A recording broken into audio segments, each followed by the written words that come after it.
Hey everybody, Generation X Revisited. Going to tell you a tale of two lifelong friends today. You always hear Gen X and they always tell you about everything that happened to us, but they usually say what happened to us when we were little kids, latchkey kids, water hose, that kind of thing. But we were also, and this is obviously not all, but there's exceptions to every rule, but I would say in our generation, there were at least as many, if not more, people that partied, especially when teens to, say, 25 years old. And I would say I partied enough for probably 5 people, Actually, there are many instances where I could have actually died if one little thing went wrong. Riding on the back of a motorcycle at 120 miles an hour might be an example. I'm not going to tell that story, but basically the lines merge as one and you're just looking down, and I remember thinking, well, if I fall off, I ain't going to feel it. And but didn't, so here we are. So the first story started when I was probably 21 years old, I guess, because we were old enough to drink.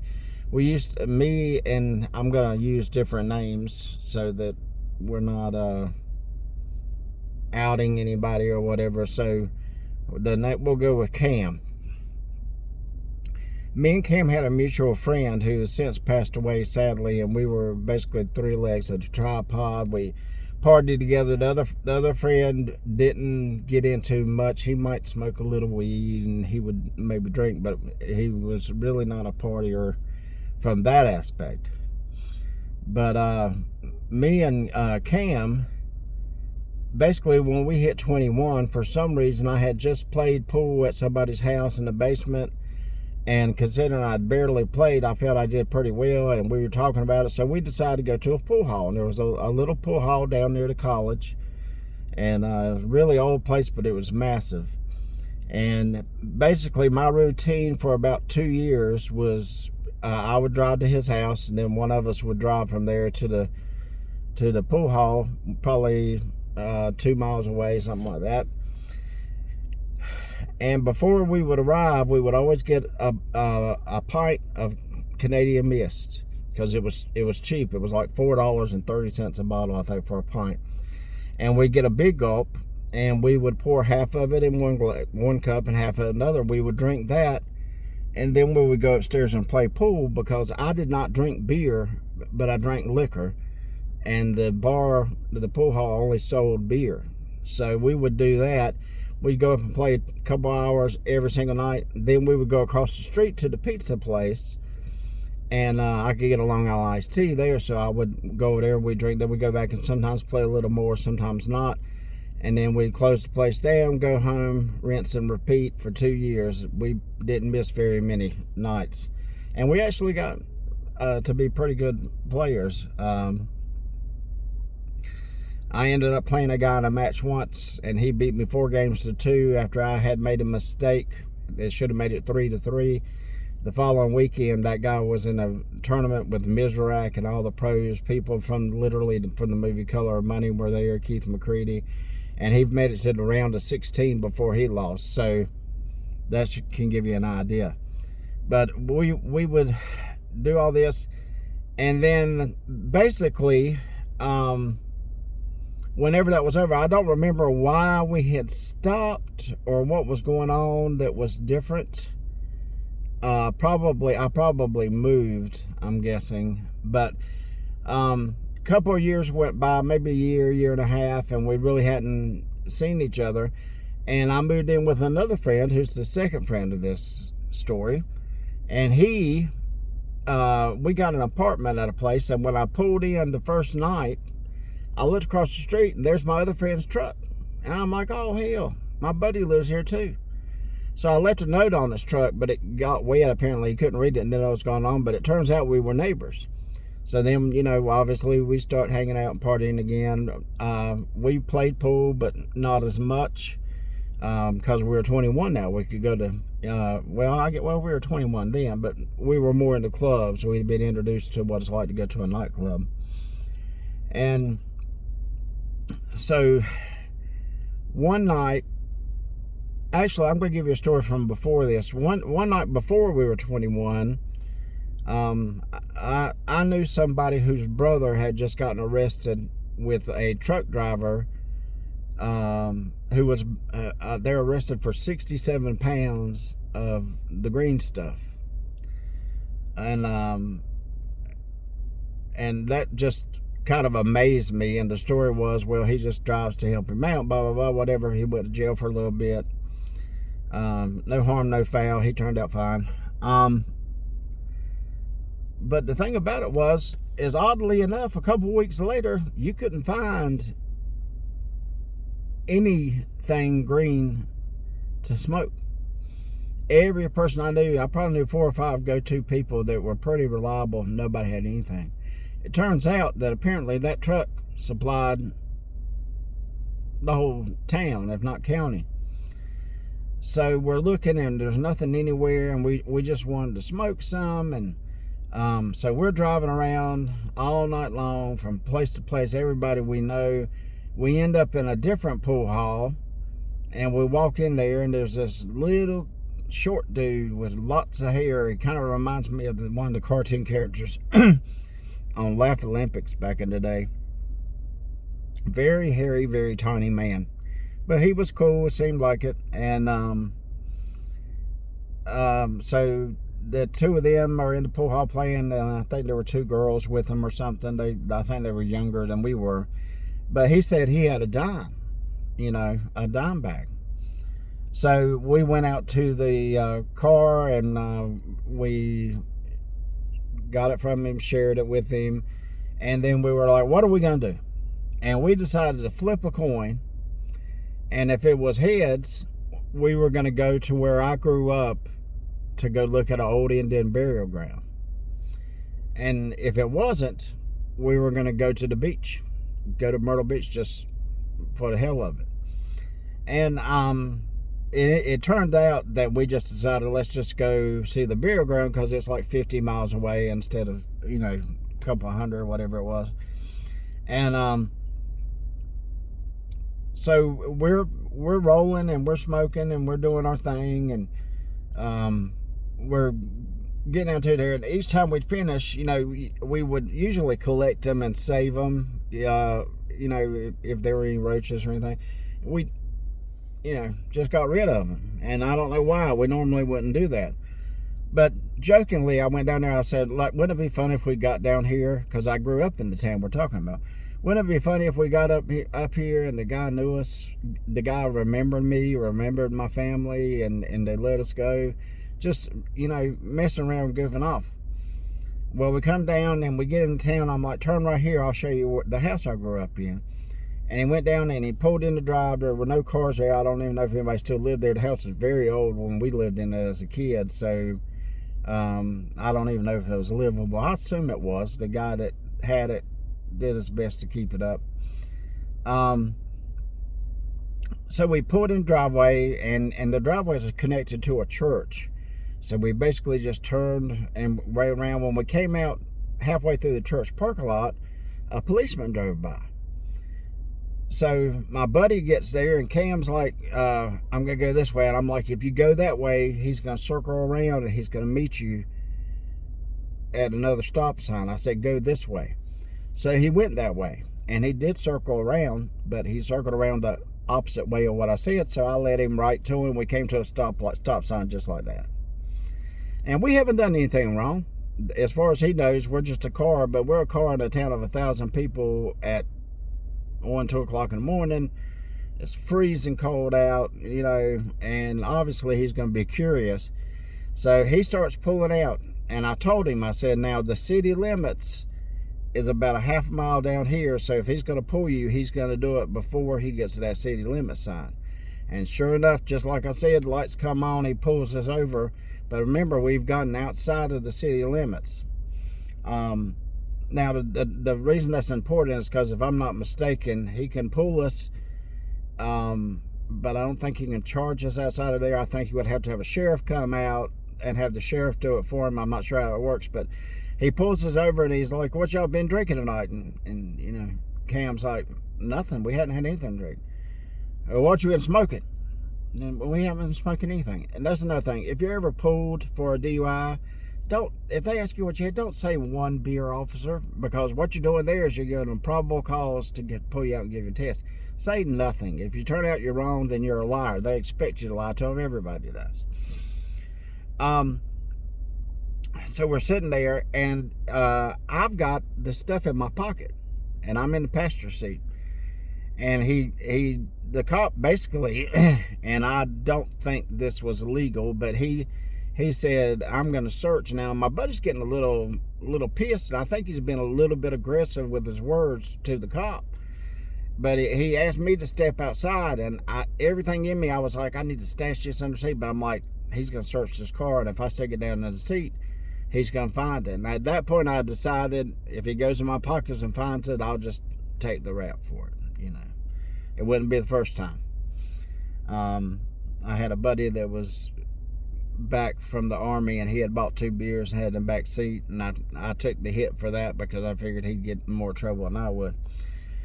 So he pulls it over, and he tells, my buddy Cam says, can you do that? Can you search the car? He said, I can search anywhere you can reach.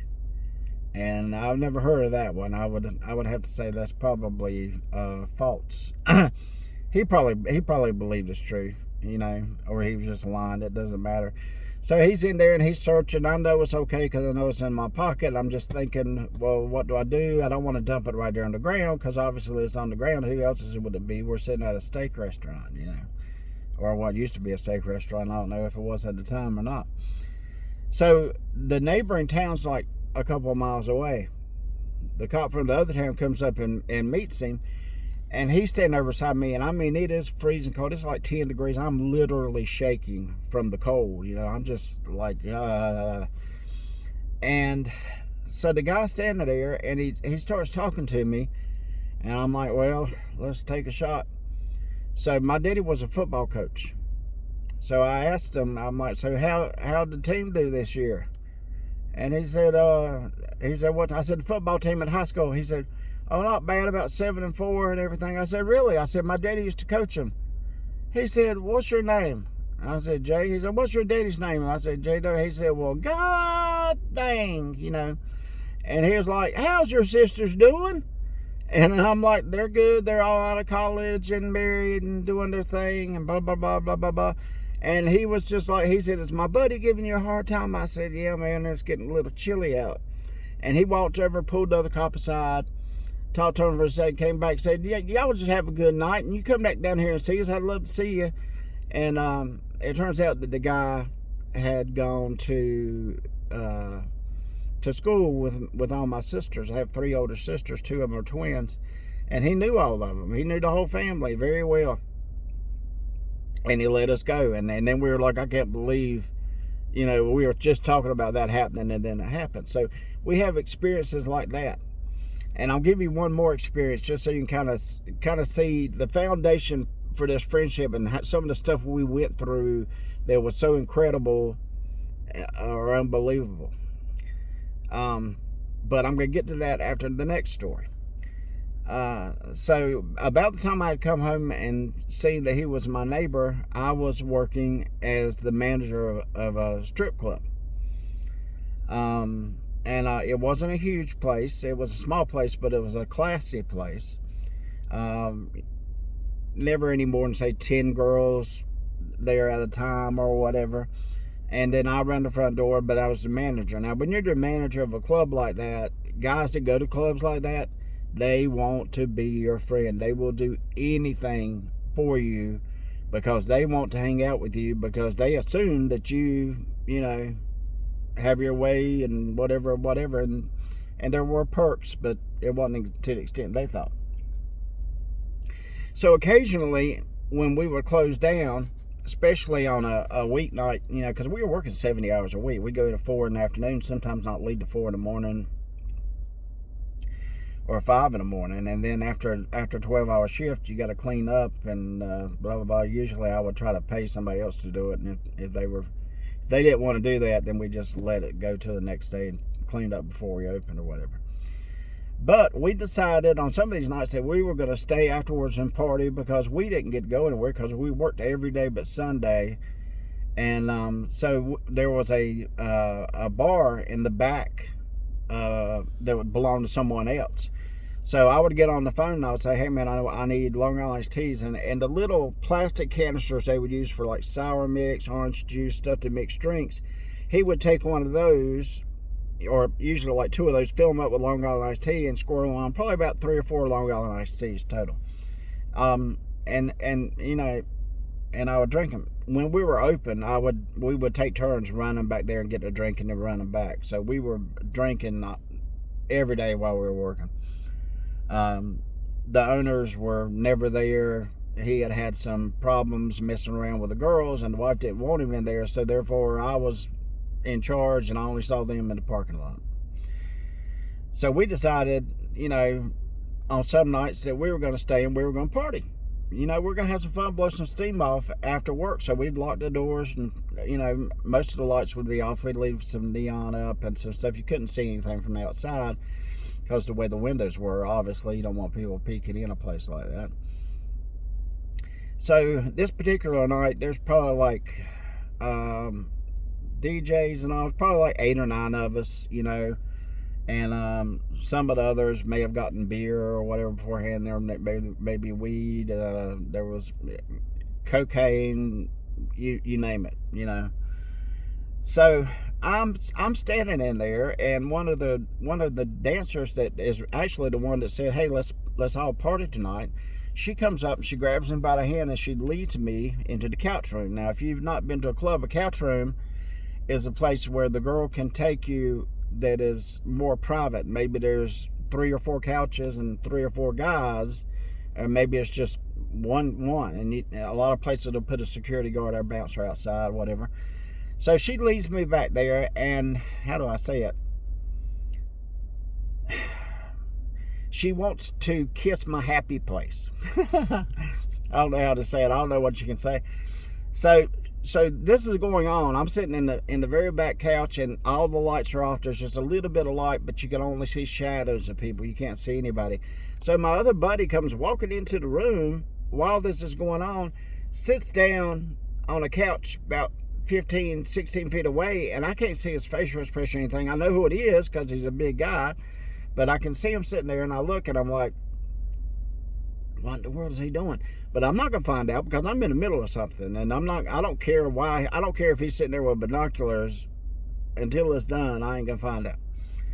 So whenever it was finished, I had got up, and we both started walking out of the room, and she walked up to the stage, and I don't know, I think she started kissing the girl. I don't know.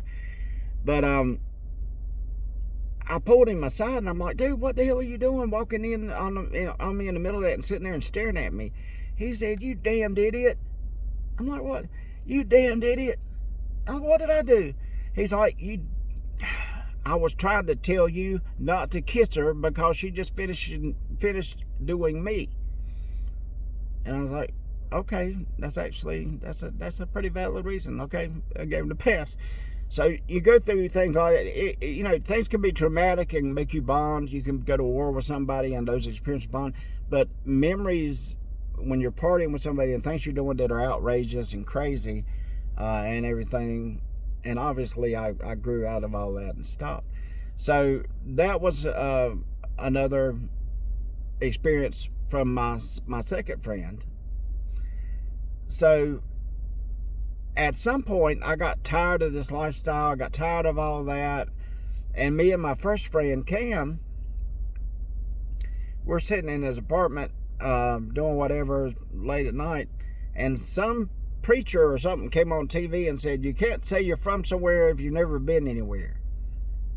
And that like hit us like it was, you know, written on a scroll or a tablet or something. We were like, you know what? And we decided right then and there, we're going to pick a random place and we're going to throw a dart and move there. So he sold his truck. We took I had a Chrysler LeBaron convertible. And we jumped in the car and we moved 8 hours away to Nashville, Tennessee. And we got back into playing pool again because there was a pool hall there that somebody had recommended to us that used to live there. And, you know, on the nightly, we're doing that. But while we were living there, we had the money from his truck, but we're still in a hotel. We can't find a apartment to lease because we don't have jobs. And even though we could pay for the apartment for like 6 months in advance, nobody would let us do that. So he's finding a job. I think he had actually just found a job, and I was looking. So I'm going to the Employment Security Commission. So I'm looking at any job I can get to fill out an application and try to get a job. And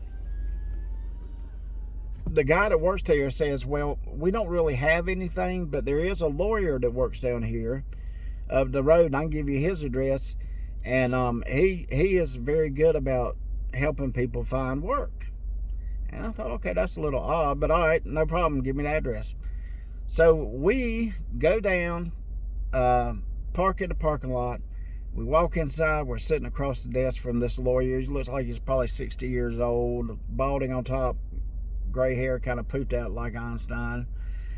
And he's like, well, yeah, he said, I've always got work for you, especially if you know how to file and answer phones and stuff like that. And I'm like, well, I just need the money.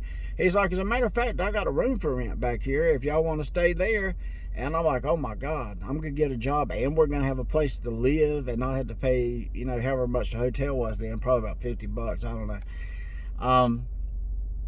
And he's like, so let me show you. So he takes us back to the room, opens up, and it looks like a bedroom. But the thing that's so crazy is there was like 40 pairs of shoes, all perfectly lined on the floor. Women's shoes, men's shoes, little girls, little boys, all sizes. And they're laying out in a particular order. And we thought, well, that's just strange, but we didn't really think about it. But when we come back, he said, well, wait, said we have a drink to celebrate, and y'all can move in first thing in the morning. And he said, there's an ABC store across the street. And he's like, he takes like $20 out and says, go get us whatever it was. I don't remember. So we go across the street, and we buy the liquor, and we're coming back. We open up the door to his office. Well, before that, I want to say, before we went to get the alcohol, the local sheriff or whatever came walking in and said hello to him. And I'm like, well, that makes sense. He's a lawyer. He's a cop. They know each other, blah, blah, blah. And they were just real friendly with each other, and the sheriff took off. So after we go get the alcohol and we come back, we open the door to walk back in his office, and this mother is sitting there behind his desk in his underwear. And I was like, oh, I guess I know why the room and everything was so readily available. So this guy's expecting action, right? And, we're like, what, I don't know, 23, 24 years old. And obviously we're not into that. If he is, more power to him. But I was thinking, he's a lawyer. He's not going to just say something or give you some, you can stay here if you do this for me, or whatever like that. He just made it clear by being naked, and then if we chose to stay, we stayed, and if we left, we left. Obviously, we were leaving. We were like, well, we got to get up early tomorrow, so we're going to take off out of here and everything, and he knew and we knew. But when we got to the car, we started talking about it. Why would you have all those shoes? I don't think it's unusual to have shoes, and if you're collecting them for like to give to the poor or something, they would probably be bagged up or boxed up or something, but they were all neatly placed across half of the room in different sizes. And we started thinking, is he a serial killer? And I actually think there's a chance this dude was a serial killer. So we got out there and we never came back. But that's an experience you have with a friend that you never forget. And these are all bonding moments, is why I say this.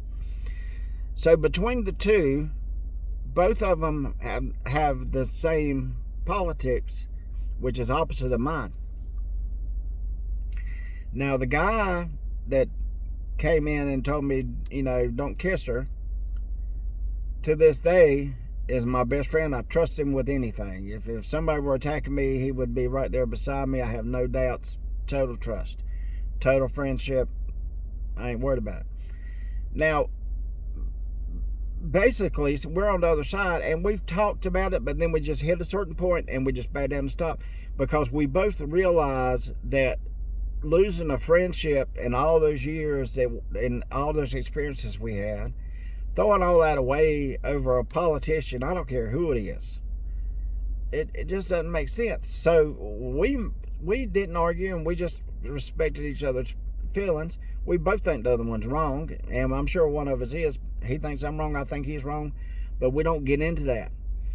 So to this day, we're friends. I talk to him on a regular basis.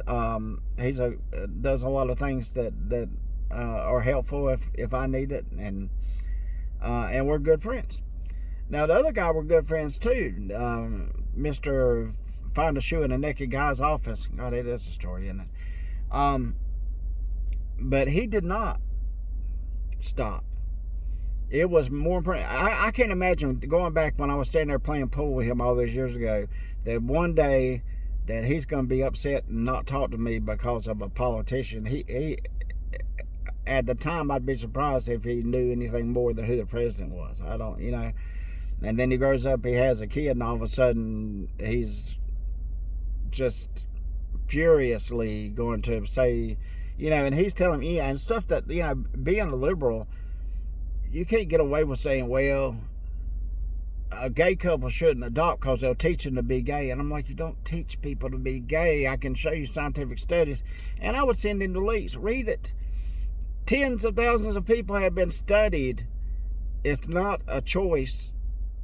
And even if it was a choice, it's a free country.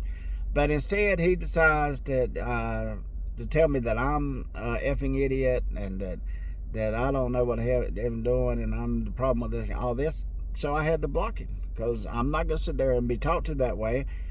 I don't want to talk to somebody else that way.